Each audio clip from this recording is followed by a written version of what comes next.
A large response in Williamsburg. The NYPD K-9 unit, FDNY, and Department of Environmental Protection investigate a sewer at Bedford Avenue and Hayward Street after cameras spotted about 8 men entering the manhole around 1 o'clock Friday morning and reappearing around 3:40 a.m. and reappearing around 3:40 a.m. and reappearing around 3:40 a.m. All right, let's start off with this one because it is just too funny to. I didn't believe this when I first saw this. I had to actually fact check this. 71 children from an Orthodox Jewish school were rescued from underground tunnels connected to a sewer system in New York. What is happening? Watch this. Mayor, can you give us a word? What's happening? Some young girls, some kids, they were in the park, they got into the culvert of the creek and they started exploring, and then they ended up not really knowing where they were and they got a little alarmed. As far as I know from the police, I just got here a few minutes ago. As far as I know from the police, everybody's been accounted for. Nobody's missing. They're about to get them all on their buses, take them back home. Mayor Joe Rand, Nyack, thank you very much. Okay. Like, excuse me, what? Hold on a second here. There's a lot of nothing going on here, and then let's fast forward. And then the kids are going to come out. You're going to see the kids here in a second. Here, let me fast forward. Here they are. All these girls. 71 Orthodox Jewish girls. Move up a little bit.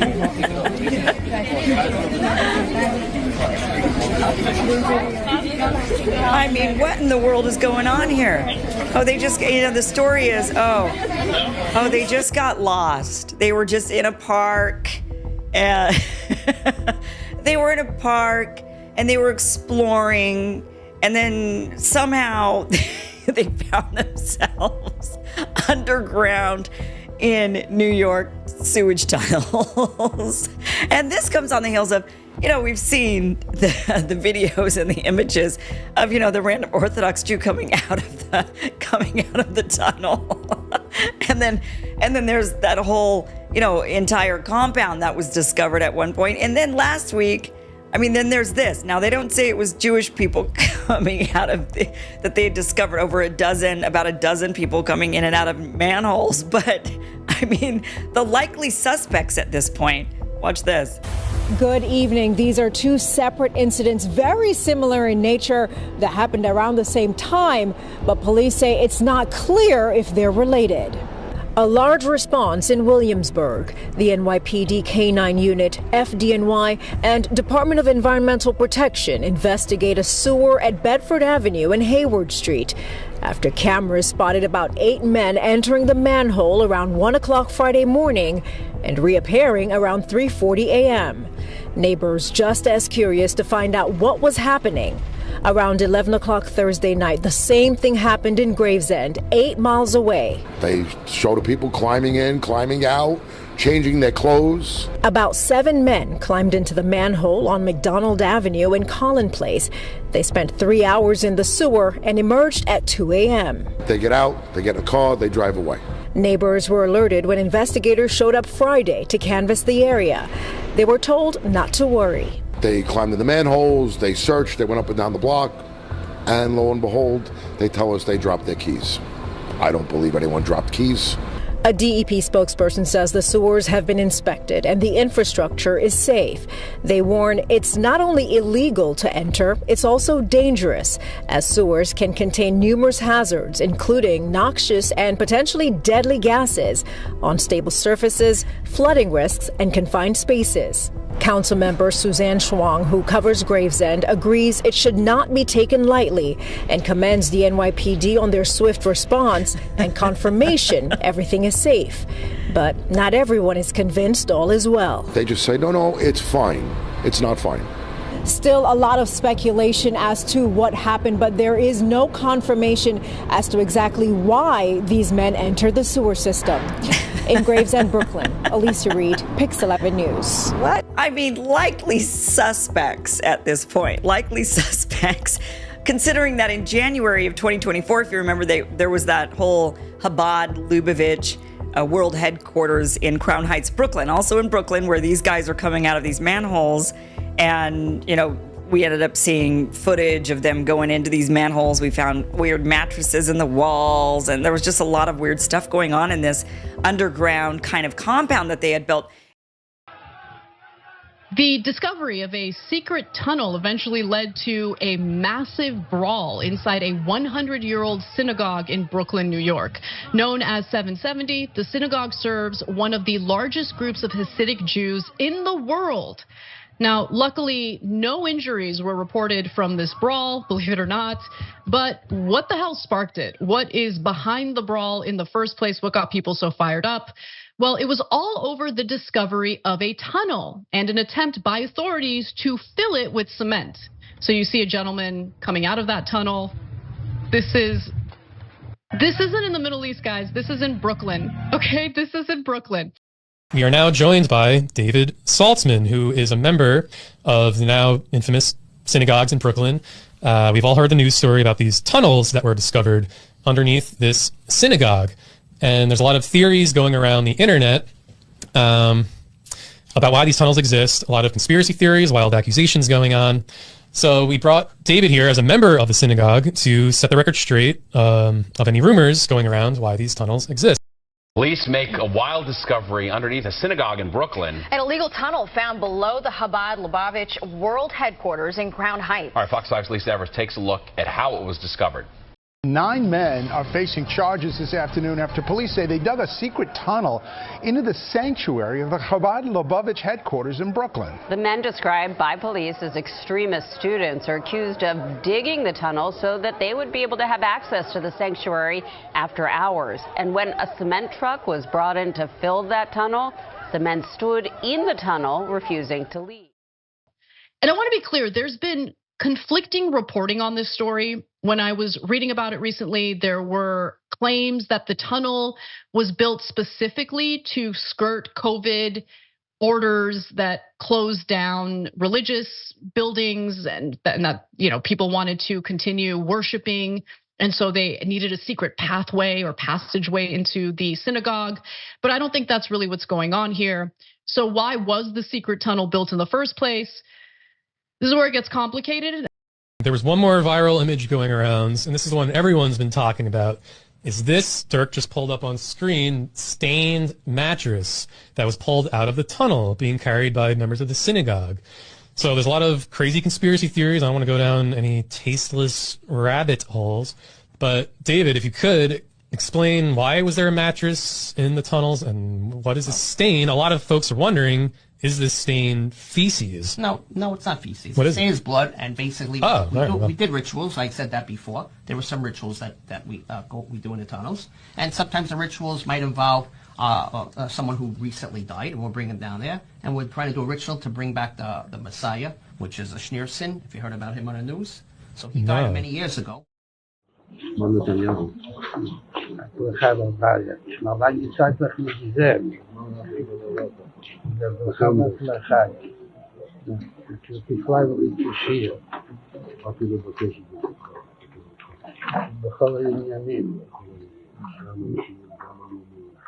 בזמן שישראל לאחרונה נמצאות מפצו כמה עניינים.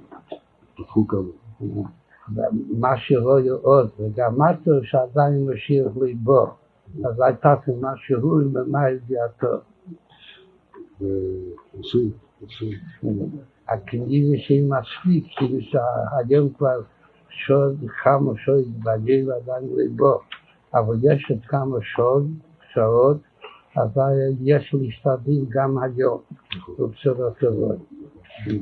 יש שמחה וטוב לבוא.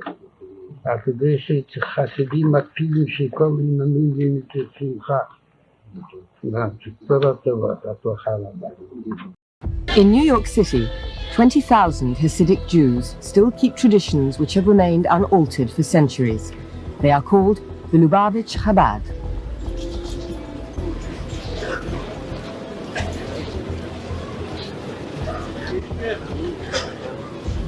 The Lubavitch believe that they have the answer to the question, what is a Jew?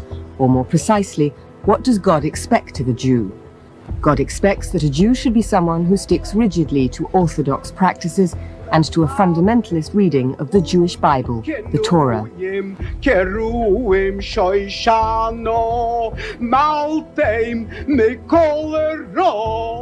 Crown Heights, Brooklyn is the headquarters of a movement which has set up communities in 28 countries.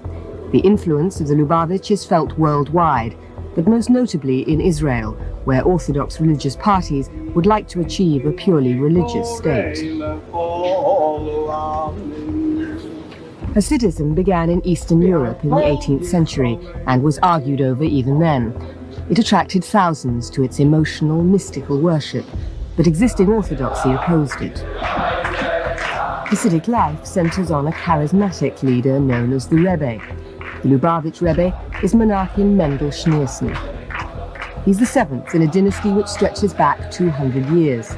He is revered by his followers as father, guru, king, miracle worker, perhaps even Messiah. My administration will never tolerate the suppression, persecution, or silencing of the Jewish people. We have also taken a firm stand against the so-called divestment and sanctions movement, or BDS. You know that very well. And I have to tell you, Jared Kushner and Ivanka, they've been talking to me about this for 3 years now, maybe longer than that. But I go back about 3 years where it's something that I could do about it. You know, in this position, we can do things about it. Before that, not quite as much. I'd be just like you. Successful, doing nicely, but not for this. But they've been talking from the beginning of the administration. They've been bringing this up. And we forcefully condemn this anti-Semitic campaign against the state of Israel and its citizens. You just like me because my daughter happens to be Jewish, right? She has a great husband, Jared, and I'll tell you what, Ivanka could not be happier, and she's very proud. The only bad news, I can't get her on Saturday. I call and call. I can't speak to my daughter anymore on Saturday, but that's okay. Oh, beautiful. That's beautiful.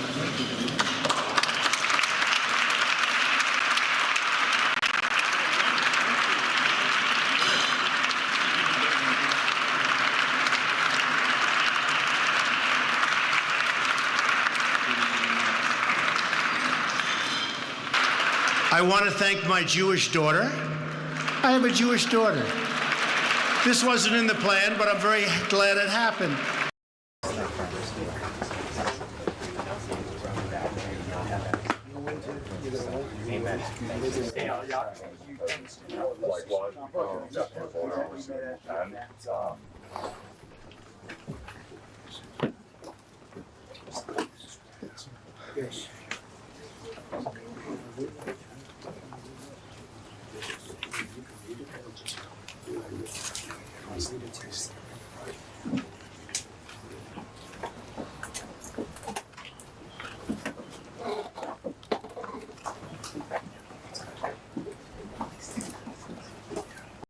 According to the source, Trump was pushed by his daughter Ivanka and son-in-law Jared Kushner to join the faith. At first, Trump resisted, stating it would threaten his base of evangelical Christian voters. However, he had a change of heart and officially converted in early 2017. And sometimes the rituals might involve someone who recently died, and we'll bring him down there. And we're trying to do a ritual to bring back the Messiah, which is a Schneerson, if you heard about him on the news. So he died many years ago, but we have rituals that we believe we can bring him back. And so... so how do these rituals work? Was that the main guy who was sort of instructing on the tunnels? Well, that was a long time. He's like the head. He's the head rabbi, and he's the guy that we look for direction.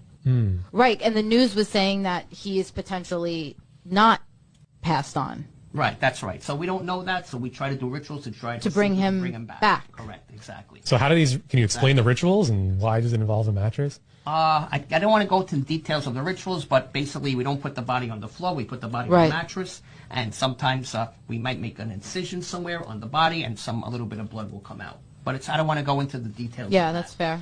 Well, you mentioned when we talked on the phone that you brought a book with you. Yes. Is Yes, this is the type of book I bought, and this is the type of book that describes different types of rituals and things of that nature. So how does that, like, can you explain the book? Well, it's too detailed to go through the book. You know, it's a detailed book, but I suggest if you have a chance and you want to get the book, you can read it. The Book of Living and Dying. Yes, the Tibetan Book of Living and Dying. So where did you guys learn? You guys use this for the rituals? Is this an ancient Judaism thing? No, or? we use some different books, and this is one of the books. So how did you, like, learn of this, though? Again, through other members. Okay. And you don't want to get into the ritual at all? Like, so you're laying someone, who are these bodies that you're putting on the mattress? These are basically members of the synagogue who recently passed away. Oh. So they're dead. Right, they're already dead. Oh. You missed that part, Tony?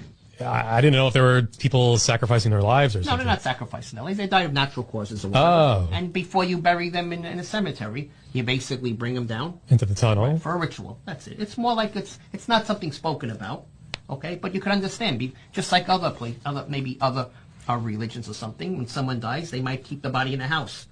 Yeah, you can do that. Yeah, same idea. So it would be no different than some other religion keeping a dead body in the house for a couple of days.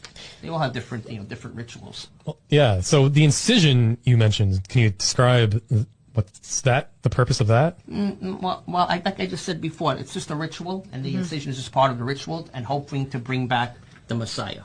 You see, here's I brought some notes, and if you want to really go through it, so that's the book we use. That's the book to bring people from the afterlife. Okay, so if you believe in that, I don't know if you believe in the afterlife. Yeah.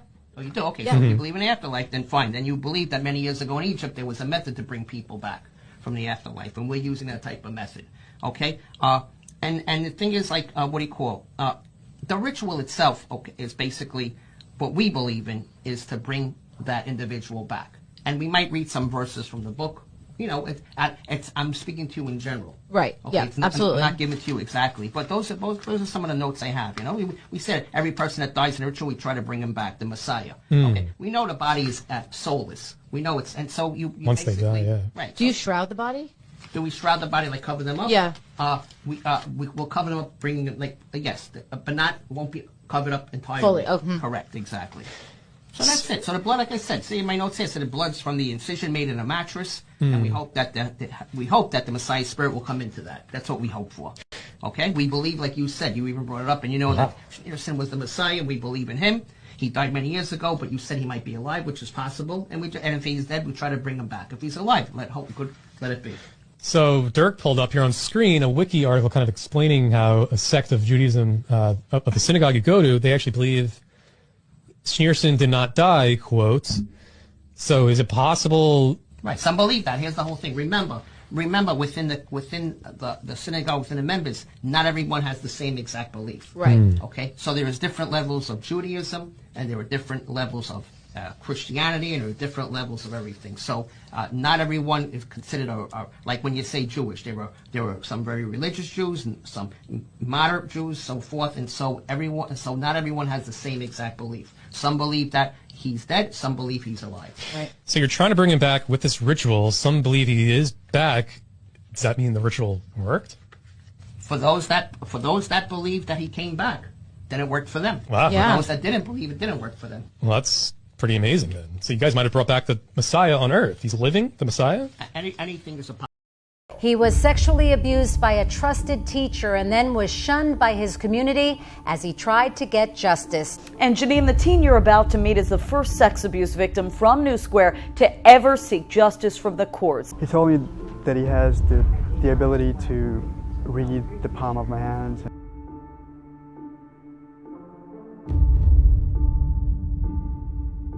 Yossi's life coach started to read other parts of his body. That ritualistic abuse, Yossi says, dragged on 3 times a week for 4 agonizing months, each time Taubenfeld ordering him to stay silent. Digging deeper tonight, new concerns about an alleged epidemic of sex abuse being covered up in New York's ultra-Orthodox Hasidic Jewish community. A New York rabbi arrested in Beverly Hills, accused of molesting children in Brooklyn. Menachem Tewel, who also goes by the name Mendel Tevel, is a rabbi. During the last year, he's worked here at this Jewish center, JEM, in Beverly Hills, doing outreach work with children and teenagers. And Tuesday, he was arrested here on a warrant from New York, accusing him of 2 counts of criminal sexual acts and 1 count of sexual abuse. I was 7 times a victim of molestation, 7 separate molesters. In a unanimous decision, New York City's Department of Health agreed parents must first give their written consent before allowing Moyles to perform a controversial part of the Jewish circumcision ritual. We have clearly identified that one specific procedure that's performed as part of some circumcisions, what we're calling direct oral suction, can be transmitting infections to infants. The new regulations, the first in the country, come after health officials identified 11 babies who contracted herpes from the oral part of the circumcision. 2 of them died. The Centers for Disease Control has stated the procedure is not safe. Not only is it a safe method, it's the safest method. Rabbi William Handler calls this a direct attack on the ultra-Orthodox Jewish community and its customs, and says government is overstepping its bounds. Cantor Philip Sherman says he's performed more than 20,000 circumcisions, 6 just today. He says this is not about Jewish tradition, but rather everyone's well-being. Now, today, we know that germs can be transferred, diseases can be transferred from the baby to the moil, and from the moil to the baby. So therefore, you can continue this custom by using a sterile tube, a gauze pad, and the rest of the bris is fine. Health officials say it is going to be very difficult to enforce these regulations. They say that's because they really can't monitor moils as they perform circumcisions. They say it is first going to take a complaint from someone before they can take any action. For centuries, when a Jewish baby boy is born, the ancient ritual of circumcision is performed. But in some ultra-Orthodox communities, religious leaders known as moyles also engage in something controversial during the bris. In a practice known as Metzitza B'Peh, or just MBP, the moil actually uses his mouth to suck the blood from the infant's penis after he cuts off the foreskin. Meant to prevent infection and serve as a celebration of life, News 12 has learned the little-known practice has turned into a curse for life for some babies involved in our area. And it's all because of a local rabbi who's alleged to have a sexually transmitted disease. The rabbis are going to take care of it. They won't let him get away with it. According to these documents we obtained from the state health department, Rabbi Yitzhak Fisher of Muncie has been tied to at least 3 herpes infections in babies, one of whom died back in 2004. Shortly after the tragic death, Rabbi Fisher was forbidden from practicing NBP in New York. But despite this state-issued ban, one concerned mother tells us the infected moil is still placing innocent lives at risk. As a child, my next guest was used also in worshiping the devil, participated in human sacrifice rituals and cannibalism. She says her family has been involved in rituals for generations. She is currently in extensive therapy, suffers from multiple personality disorder, meaning she's blocked out many of the terrifying and painful memories of her childhood. Meet Rachel, who is also in disguise to protect her identity. My next guest treats ritually abused children in her therapist practice. She feels that the problem is much more widespread than any of us can imagine. Says there's no doubt in her mind that the children and adults that she treats are telling the truth. Tina Grossman, we're glad to have all of you join us here on the show. You come from generations of ritualistic abuse? Yes, my family has an extensive family tree, and they keep track of who's been involved and who hasn't been involved. And it's gone back to like 1700. And so you were right. abused. I was born into a family that believes in this. And this is does everyone else think it's a nice Jewish family?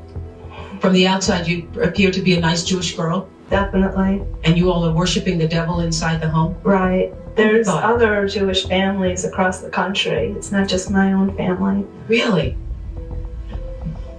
And so who knows about it? Lots of people now. I talked to a police detective in the Chicago area, and several of my friends know, and I've spoke publicly before. And So when you were brought up in this kind of evilness, did you just think it was normal? I blocked out a lot of the memories I had because of my multiple personality disorder. But yes, I mean, it's like if you grow up with something, you think it's normal. Mm-hmm. I always thought So what kinds of things? You don't have to give us the gory details, but what kinds of things went on in the family? Well, there would be rituals in which babies would be sacrificed, and you would have to, you know... Whose babies? There were people who bred babies in our family. No one would know about it. A lot of people were overweight, so you couldn't tell if they were pregnant or not, or they would supposedly go away for a while and then come back. Now, you were telling us earlier that this was that the practice with the Kilroy death was a religion called Palamayombe, which not all people who practice Palamayombe obviously sacrifice. I think what we're looking at is a worship of evil here. Right. Taking normal or standard religions and converting them to the worship of evil. Right. And I just want to emphasize that you don't have to be Caribbean to do it. No. Yes. The other thing I want to point out, not all Jewish people sacrifice babies. I mean, that's not a very typical thing. I just want to point that out. This is the first time I heard of any Jewish people sacrificing babies. I live in Brooklyn about 30 years. I'm a member of the Chabad Synagogue, which is in Crown Heights, Brooklyn. I've been a member there for 20 years. And I just wanted to come on a show to basically set the record straight. There's a lot of rumors. The tunnels, they existed. One of the reasons they exist is because it's more like a spy system. What I mean by spy system is if we dig the tunnels deep enough and going underneath many different buildings, then when we go into tunnels, we're able to basically listen more carefully to what neighbors are saying. And as we can listen, we're actually doing the city of New York a favor by having these tunnels, because as we listen, we can listen for criminal activities that could be going on, and so any type of wrong activities, and we can let the city know if we hear something that is dangerous. We can let the NYPD know, and they can do what they have to do afterwards. Yeah, like if there are any terrorists around, you listen for them to make sure. Yeah, right. So you're actually keeping our city safe. Yeah. Yes. Well, thank you for your service. You're welcome. So, in these spy tunnels, what kind of buildings are you listening to?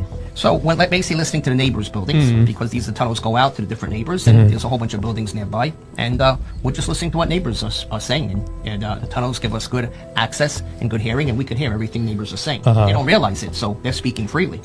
Yeah, that's smart. And so, it sounds like David and the crew are actually helping you out. You walk the streets. You're a lady of the night. Yeah. No. So that's actually nice. You're much safer now, I guess, thanks to these tunnels. And David, you could have saved your life. We don't even know it yet. That's right. Reasons or anything else? Another reason is it's called GCT. Do you know what that is? GCT? Yeah. No. It's called Goy Conversion Therapy. It's what? Goy Conversion Therapy. Goy Conversion Therapy? What is that? So that's basically in the tunnels when we basically speak verses from the Torah and different biblical verses. The sound resonates through the grates. It goes through the tunnel, through the grates, and up into the ground. And there are people walking. Now, when people hear these things, to them, they don't see. They just hear, and it's more like subliminal. They're walking and listening to messages. These messages, you can call it subliminal advertising, and it's basically multiple reasons. One, it tries to convert non-religious Jews to be more religious. Try to convert non-Jews to convert maybe to Judaism, or to make them think that we, the Jews, are the chosen people. Yeah. Well, that is an important message we want to get out to our audience, that the Jews are the chosen people. So the way this works, this is interesting to me. You said it's GCT, Goy Conversion Therapy. Yes. So you're speaking through the sewers, you said subliminally? Yeah, well, as we read, the messages go through the grates, and they go into the air, and anybody walking by will hear these sounds, but they don't see anything. They're only listening to them. Yeah. So it's kind of going to their subconscious, you said? Right, subliminal, going through their subconscious. So this is intentional, or do you guys ever... how did you guys come to create this method? A few members got together and discussed it and decided that there would be one way of getting messages across without having to actually have someone stand in front of you. The tunnels exist still. So what you might have heard on the news is that they filled it, but they didn't fill all the tunnels. They probably just filled certain pieces of the tunnel, because the tunnels are extensive. It's an extensive system. Really? So they might have just filled pieces of it. Yeah. Okay. How extensive are they? They run through, I would say, not just on our street, but they run across the street, underneath the street, and they run into other streets. And so I wouldn't say they're not miles long, but they run in different directions and a few hundred feet long. Yeah, wow, that's pretty amazing. It sounds like they're bigger than we initially thought. The initial reports were kind of like that it was only like 60 feet or so, but it sounds like Yeah, it's the actually, news said 60 feet long by 8 wide by 5 tall. So it sounds like maybe the cops that broke in didn't even see the whole depth of how deep it really goes. Right, they probably didn't. They didn't see the entire depth, and the same thing with the news. They don't see everything. Mm. It's just sometimes the news people aren't even in the tunnel. They're taking information from someone else, from a Right. third party. So that's why you can't always believe in the news and what you're reading, Right. because it's not always accurate. Mm. I mean, you'll find tunnels in upstate Really? New York. You'll find tunnels in Florida, in Boca Raton, Florida. You'll find some tunnels in Miami. So you'll find tunnels in a number of different areas throughout the U.S. So this isn't even like an anomaly in New York. You guys are doing this in everywhere you guys go. it Yeah, sounds you'll like. find them in different Jewish communities throughout the U.S. That's pretty cool. Yeah, yeah. I mean, it's something interesting. I think it's interesting. I mean, do these tunnels connect in between cities, or is that something you really can't? No, they're just really independent. Oh, okay. They're independent. Okay. They don't connect from city to city. Oh, And what is the community like now after all of this has broken loose and all the media? How are you able to now go in and do your worship or whatever it is you need to do there with all of this disruption? I mean, right now it's disruptive, so it's a little bit hard. But as soon as things calm down and it's out of the news, it'll be back to normal. Yeah. Okay. Yeah, it must have disrupted kind of your flow with the tunnels, all this drama. Yeah, all those police officers. But now it did. That was scary. But like anything, like the news. Things are in the news for a couple of days, and then after that, you don't hear from it. Yeah, yeah. Dirk, so we actually have a video of footage taken from one of the police officers, as we just mentioned, who went into the tunnels. So Dirk's pulling up on screen here.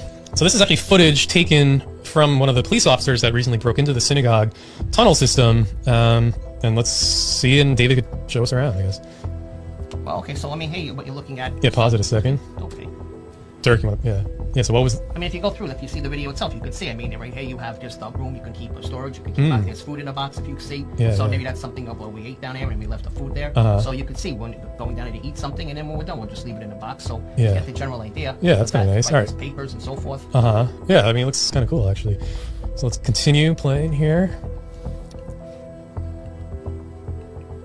So now that we're walking through, yeah, if you see anything you want us to stop on that's notable. Right, so that's it. So then he's going down deeper underground. Uh-huh. Okay, and you'll find different spots. You'll see different. Pause it here, actually. Let's... Right, so I mean, what you can see here is you can see like it looks like further down, like digging, like it was gonna. I mean, not saying we did, but thinking of possibly putting some type of pool or something down there, some water down there, and you can see it gets deeper. Okay, but it was filled in for some reason, so we didn't go through that. Yeah, a pool would have been fun. Like a nighttime pool. I mean, every time I went into a pool at night, it was always the best. So like a pool in a tunnel would actually be really kind of atmospheric and romantic. Kind of. It's a cool vibe. And is that the word that you would? Do you use the word tunnel? Is there a special name for it? Well, I mean that's what the media uses, but you know. Oh, you have your own. Right, we have our own. But I mean, other than that, that's what I mean, from definition of what you know, that's what a tunnel would look like. Right. An underground system. Yeah, but is this more of like a sacred, holy spot for you guys? Right. Or? So that's right. More to that. Right. Correct. Okay. Exactly. So it's not really just like a tunnel to you guys. This is like a holy spot. Right. Correct. It's more for us, more holy, but people wouldn't understand it. That most people understand the word tunnel. True. They would understand that. Like you would understand tunnel. You wouldn't understand if I went through details. It'd go beyond what you know. So it's easier just to say tunnels. Right. All right. Yeah. Let's keep playing through this. Let's see if there's anything else notable here. Looks like they have like clothes on a. Pause it here. So you see clothes put down there. I mean, it depends on what's going on and what the situation is. Maybe changing of clothes for certain rituals and so forth, and you're just leaving the clothes there. Are there bathrooms down there? Well, if you look before, if you look before the video started, there was some bathrooms. Oh, okay. Yeah, I think I actually did see stalls, bathroom stalls. All right, let's keep playing through. And so is the tunnel area just as sacred as what upstairs is? Well, there's parts of the tunnel area that are sacred for rituals and so forth. Yes. Interesting. All right, let's continue through. So pause it here. All right, yeah. Like what's actually it's a little blurry. I can't really see myself what you. Yeah, it's hard to tell. Right. I mean, if you're looking, I mean, it looks like a baby chair or something. Yeah. Like that. So I mean, like I said before, sometimes we'll bring children down if they're crying and you know, we don't want the child to interrupt the services, so we bring them down there. So where would you guys kind of eat? You mentioned like a spa too. Where would that usually take place? Is that in this video or no? I mean, you could eat wherever you want to eat. It's not that it's a certain particular area, but wherever you feel like congregating and eating, you can. Is it for men and women? Mainly the men are separate. The men are all in the tunnels. There's no women down there. All right, let's continue here. Looks like office chairs. I guess you guys do business under here. Right, so you can see just by looking at the videos, there's different things. You know, and this is over years, so understand these are things that are left there for over years. And what is it? Pause it here. What is this? Well, if you can see that, it looks like further down. So if you want to go further down into the tunnel system, it can go further down. So that's kind of where you guys would do the spy system you mentioned, where you would spy on kind of local apartments and businesses. Go through there and go down, and then we had a ladder, that rope ladder, go down and go through that. So it's hard to see. The video doesn't portray it. Yeah, he doesn't really continue further beyond this point. But that's cool. So that's where you would spy and do the GCT too. Correct, exactly, that we mentioned before. Very Avoid cool. conversion fit. And was there a specific, right, because this all happened because somebody heard, like, the reason the police showed up is because somebody called and had a complaint. Right, that's all. But was there something specific going on that might have caused more, was there an event going on? Was there something? See, that guy knows. Yeah. Calab Finkelstein. Well, we're gonna pull this up actually in a second. So I know that guy. Were you guys doing something out of the ordinary than you would normally do? No. Yeah. All right. That's all right. Yeah, because that baby chair in this image is really what's been going around, and people are speculating why that was there. So you. Like I said, sometimes we bring a baby down, they're crying, we put him in a chair, Yeah. he stops crying, that's one reason, Mm. you know, or sometimes just to watch the baby, whatever, someone gives us, said, can you watch this baby for a half hour? Okay, fine. So that's kind of actually the sweet thing you guys are doing. That's fine, yeah. And we've all been there. I've been into funerals and weddings and stuff where there's a crying baby. Everyone can relate. That is incredibly annoying. Yes, it is correct. So if I could bring a baby into a tunnel at any moment, I would. That's so, I mean, everything you're clearing up here are things I agree with, and I think everyone can relate to and agree with as well. Yes. So all establishments should have tunnels. Like restaurants should have tunnels. Yeah. But they do. Funeral. Not everyone. But like Okay. what, Jewish Yeah, tunnels? There are Long Island Jew tunnels that we don't even know about. 'Cause these are in Brooklyn, and there is a big population of Judaism in Long Island as well. I'm sure there are a lot of tunnels that people don't know about. A lot of different type of tunnels. And then also just recently, I mean, just in May, they called it the sewer treasure hunters. Multiple videos going viral showing groups of people, some of whom were identified as Orthodox Jewish men, lifting manhole covers and descending into the New York City sewer system at night. Underground mystery in Brooklyn tonight, spanning 2 neighborhoods. The incidents happened in Williamsburg and Gravesend within about an hour. The NYPD says people were seen breaking into the sewer, entering and exiting through the manhole covers. News 4's Charles Watson in Williamsburg, where police are trying to get to the bottom of it. There had been a pretty heavy police presence here at Hayward Street and Bedford Avenue in Williamsburg as police and other crews inspected a manhole after it was reported that several people were seen going into the manhole early Friday morning. It's one of 2 similar incidents in Brooklyn alone today. It's really odd. Really suspicious. Brandon Jang reacting to 2 incidents in Brooklyn Friday where police say groups of people were seen entering and exiting sewer manholes in the early morning hours. The latest incident attracting a large crowd of onlookers as both the NYPD and Department of Environmental Protection focused their attention on a manhole at Bedford Avenue and Hayward Street in Williamsburg. Police say this location is where 8 unidentified individuals were seen on security video entering the manhole around 1 a.m. before exiting and fleeing in a vehicle. One man who asked not to be identified telling us that officials had been out here looking for hours at a scene that seemed to continue to expand. They brought in a lot more, let's say trucks that haven't been used in a long time. Yeah.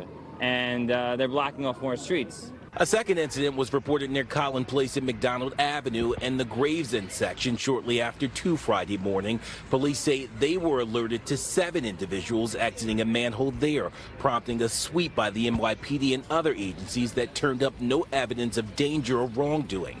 Back in Williamsburg, the idea of people easily climbing into a manhole concerning for some. Oh yeah, 100%. Because the government, normal people like you and I, we're not supposed to go down there, right? It's supposed to be the workers. They're the ones that are supposed to be handling the systems down there, not you and I.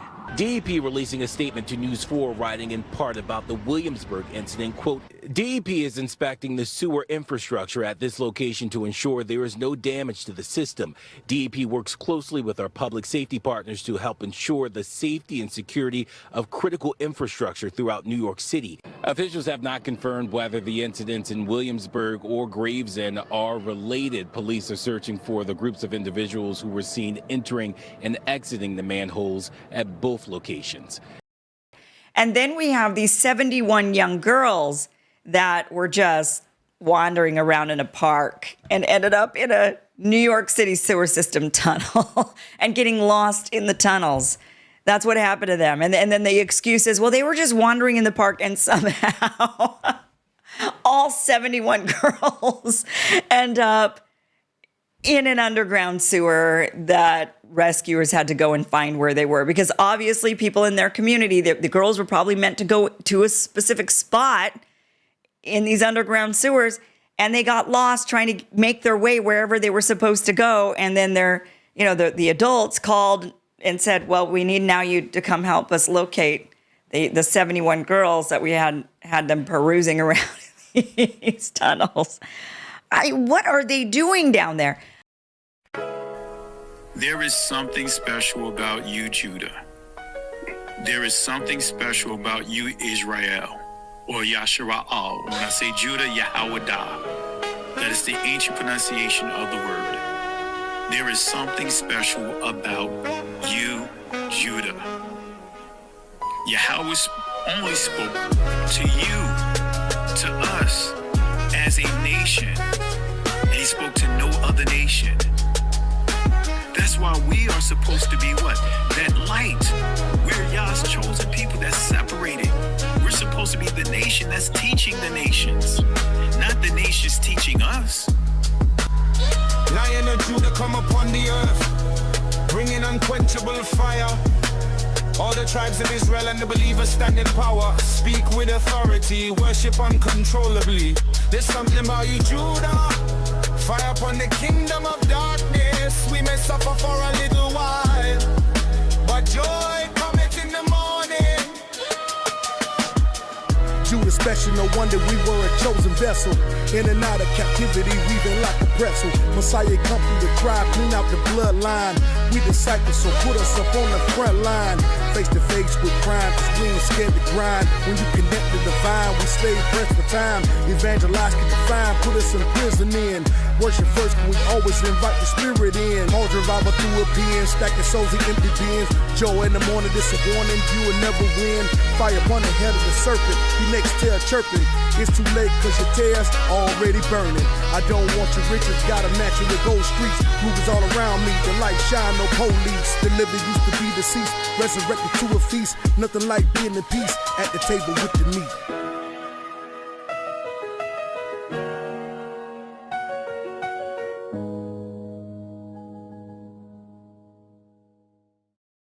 What's your thoughts? Please be respectful with your comments. Also, please click the like, click the notification bell, and subscribe to this channel. Listen, Genesis chapter 11 verse 10 explains the genealogy of Shem. Shem was a black man in Africa. If you repeat this back, Genesis 14 verse 13, Abraham steps on the scene. Being a descendant of Shem, which is a fact, means Abraham too was black. Abraham, born in the city of a black man, called Nimrod, grandson of Ham. Ham had 4 sons. One was named Canaan. Here, let me do some explaining. Abraham, Isaac was the... Jacob had 12 sons. For real, and these were the children of Israel, according to Genesis chapter 10. These were the children of Israel, according to Genesis chapter 10. These were the children of Israel, according to Genesis chapter 10.